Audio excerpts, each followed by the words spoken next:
So that's a good win for us. Lots of good contributions. We were able to just kind of stay in it in the first half without Obi. Obviously, he picked up 2 fouls, and we played 16 minutes without him. Ron hit some big shots, I think, to keep us in the game and keep our lead in the first half. That was huge for us. Got great contributions. Bryce did a good job running the point. Connor didn't score a lot, but I thought he made the ball move on offense and contributed a lot there. Our big guys were good. Max blocked some shots, gave us some rim protection that we haven't had in the past. And, Vermont's good. They got good guards. They drive it at you. They put you in tough spots. So to have some rim protection, I think, really helped us defensively. Ron hit a lot of big shots for us. Questions for Coach? Hey, Pat, can you see me? It's Matt Langoni. Hey, Matt. How you doing? Obviously, a big win for you guys against a league power here.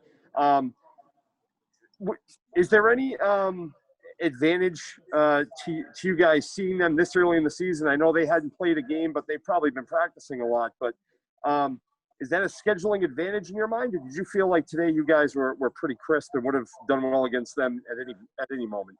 Yeah, I don't think so. I don't think there are any advantages to playing Vermont. But we haven't played in a while. Obviously, they haven't played. Yeah. I thought it was sloppy on both sides, and understandably so. Yeah, I think our guys made just enough plays. They made a little bit of a run at us in the second half, but I think we pretty much led from start to finish. So, right. Pleased with the way our guys played. Quick follow-up to that, too. I mean, what does it say about the team to be able to play like that with Obi in foul trouble early on? And, he had a good game, but he wasn't really able to get into a rhythm. What does that say about the supporting cast you guys have? It's really important. And I think one of the things I mentioned in the locker room after the game was everybody was happy for everybody else who played and contributed. And that's not easy to do. Guys want their own opportunities, but everybody was genuinely happy for the guys that played and contributed. I also thought Obi, it's really hard not to play the whole first half and then get your rhythm back. And when he came in the second half, I thought he hit 3 or 4 really big shots after sitting, for almost all the first half. That's not easy to do either. One thing I said to him at halftime, just be patient, let the game come to him, and I think he did. Bill Murphy. Question from Howard. Go ahead. Hey, Pat. Talk to me a little bit about the job Bryce did for you this afternoon. Bryce, he played great. Yeah, he played great. I don't know that he had any turnovers. I think he had 5 assists. Bryce just makes winning plays on both sides of the floor. He lets the game come to him. He's an opportunistic scorer, but he really loves setting his teammates up. And we needed that, and he did a really nice job today. Also, they're hard to defend. Their guards are quick and strong. They put a lot of pressure on you. And I thought for the most part defensively, he stuck his nose in there as well, Howard. It's 4 rebounds, 5 assists today. The stats say he had 2 turnovers. For guards to get those kind of rebounds, I got to think that's kind of, the cherry on top of the sundae for your team.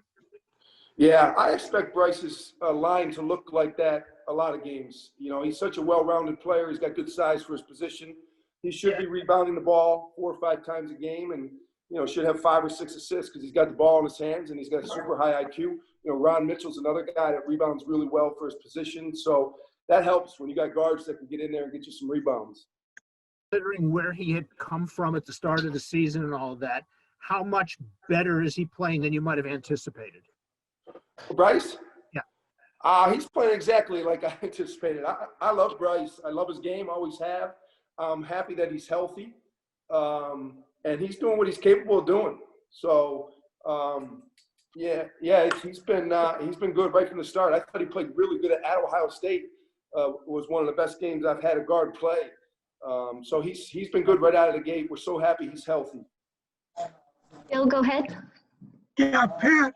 Early in the ball game, you took advantage of their missing players in the front court, and you killed them in the paint early. Then, of course, when Ron got hot and you got 11 threes and all, you didn't need to continue doing that. But I thought that was one of the keys to the game, how you went inside early. Yeah, a little bit different lineup for Vermont. But actually, their guards are so good that worried me even more. Where we're gonna be able to play our front court guys and still be able to defend their guards on the perimeter. So it wasn't a typical, I think, type of game that we normally have against them, but a different kind of challenge for sure. Hey, Ron, you made, I think, six or seven threes tonight. How important is that going to be, into the development of your game, adding that to what you can do? You obviously can get to the basket. You're quick with the ball. How big is the jump shot going to be for you this year?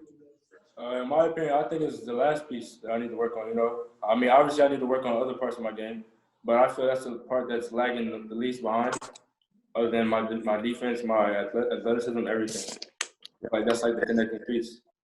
A quick follow-up to that too, Ron. What have you seen from the team this year through 4 games? Obviously, you guys seem to have some pieces you didn't have maybe in years past. You get some rim protectors. You get some size that you didn't have last year.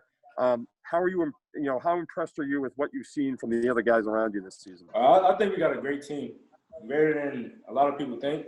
We haven't played our best basketball. We have a lot of players that didn't play today that are really great players that we can get into the game. And if we all are playing at a good level, and we're a very great team. Hey, Pat, you guys played, even though it was only 4 games, you guys played a pretty good non-conference schedule. I mean, you played all good teams, big programs. How much does that help, even though it's been a layoff, how much did that help you preparing for Vermont? I think it helped us early on, but the layoff really doesn't help anybody. Yeah. But ironically, we've come off two straight quarantines now and played really good games. We beat San Francisco after just coming back for 4 days, and then we beat Vermont. We just got back Thursday. And started practicing. So that's another credit to these guys. They're going to have to continue to be resilient and adjust and go with the flow. Hopefully we can stay healthy, but it's going to be one of those years where, you just got to be ready. Right. Hey, Pat, what's the challenge to coming back and playing these guys back to back? Yeah, it's the first time we've ever done it, Howard, so it's a little bit unusual. There's not a lot of scouting that can go into your first game anyway, because Vermont hadn't played yet. So I think a lot of it is focus on yourself as opposed to making all sorts of adjustments for a team that you're not really that sure about anyway. And then obviously get your rest, because it's short turnaround, less than 24 hours. But both teams are in the same predicament, so there's no advantage either way. It's just getting used to playing 2 games in 2 days, because that's going to be the conference schedule moving forward. I know you kind of touched on this, but how is it really just playing in the middle of a pandemic with no fans around and the team's gelling nice? I mean, how does that feel? Weird, different. Coming out for warm-ups, not being any fans, it's just different. And that part of it isn't the most enjoyable. But once the ball goes up, I know these guys are incredibly grateful for every opportunity we have to play. And we're just kind of looking at it that way. Any game is a chance and an opportunity. So fans or no fans, we are glad that, the games are on ESPN. That's great for our parents and our kids' families. I think that's really important. These guys have worked their tails off. They haven't been home to see their families at all. So the fact that our families can tune in and watch our guys play is a nice added benefit. Thank you all. Thanks, guys. Yeah, thanks, guys. Good to see you, Howard. Good luck. Be good.